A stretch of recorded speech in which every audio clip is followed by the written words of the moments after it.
Hi friends, welcome to top cine news and reviews. Cocktail part 2 ಇದು recent ಆಗಿ Hindi film ಇಂಡಸ್ಟ್ರಿಯಿಂದ ಬಂದಿರುವಂತ ಒಂದು cinema ಸ್ಟಾರಿಂಗ್ Shahid Kapoor, Kriti Sanon and Rashmika Mandanna.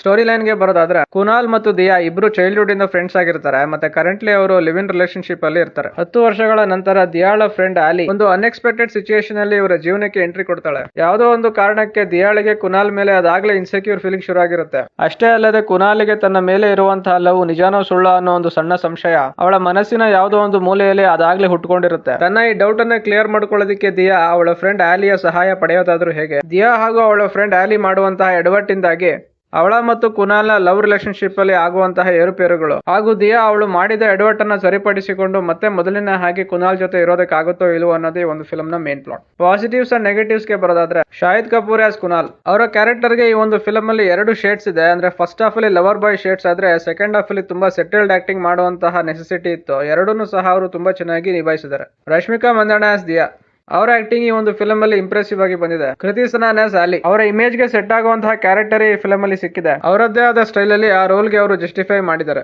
ಇನ್ನು ಬಾಕಿ ಎಲ್ಲ ಸಪೋರ್ಟಿಂಗ್ ಆಕ್ಟರ್ಸ್ ಸಹ ಆಕ್ಟಿಂಗ್ ವೈಸ್ ತಮ್ಮ ರೋಲ್ ಗೆ 100% ಜಸ್ಟಿಫಿಕೇಶನ್ ಕೊಟ್ಟಿದ್ದಾರೆ. ಡೈರೆಕ್ಷನ್ ವಿಷಯಕ್ಕೆ ಬರೋದಾದ್ರೆ, ಜಸ್ಟ್ ಒಂದು ಐಡಿಯಾನ ಇಟ್ಕೊಂಡು ಕ್ಯಾರೆಕ್ಟರ್ಸ್ ನ ಡೆವಲಪ್ ಮಾಡಿ ಸ್ಕ್ರೀನ್ ಪ್ಲೇ ಮಾಡ್ಕೊಂಡು ಹೋಗಿದ್ದಾರೆ. ಸ್ಟೋರಿ ಮೇಲೆ ವರ್ಕ್ ಮಾಡಿರೋದು ನನಗೆಲ್ಲೂ ಕೂಡ ಕಾಣಿಸಲಿಲ್ಲ. ಸಿಚುಯೇಷನ್ ಗೆ ಬರೋದಾದ್ರೆ, first half of the film romantic drama ಆಗಿ ತಗೊಂಡೋಗಿದ್ದಾರೆ. ಸ್ಕ್ರೀನ್ ಪ್ಲೇ ತುಂಬಾ ಪ್ಲೇನ್ ಆಗಿ ಬಂದಿದೆ. ಬ್ಯಾಕ್ ಗ್ರೌಂಡ್ ಸ್ಕೋರ್ ಮತ್ತೆ ಸಾಂಗ್ಸ್ ಆಡಿಯನ್ಸ್ ಗೆ ಪ್ಲೆಸೆಂಟ್ ಎಕ್ಸ್ಪೀರಿಯನ್ಸ್ ಕೊಡುತ್ತೆ. ಆದ್ರೂ ಸ್ಟೋರಿ ವೈಸ್ ಇಂಟ್ರೆಸ್ಟಿಂಗ್ ಅಂತ ಅನಿಸೋದು ಏನೂ ಇಲ್ಲ.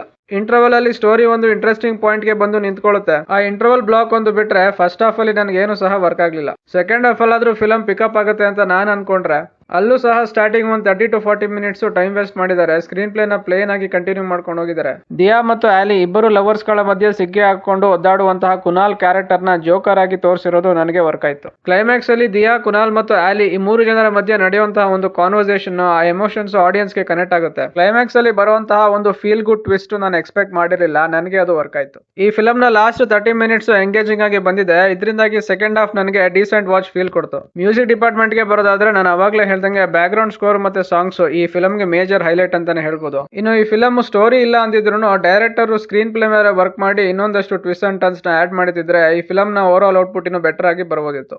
ಓವರ್ ಆಲ್ ಆಗಿ ನನಗೆ ಒಂದು ಫಿಲ್ಮ್ ಜಸ್ಟ್ ಆವರೇಜ್ ಫೀಲಿಂಗ್ ಕೊಡ್ತು. Top cine news and reviews ಕಡೆಯಿಂದ ಈ ಫಿಲ್ಮ್ ಗೆ ಕೊಡ್ತಾ ಇರುವಂತಹ ರೇಟಿಂಗ್ 2.75 ಔಟ್ ಆಫ್ 5.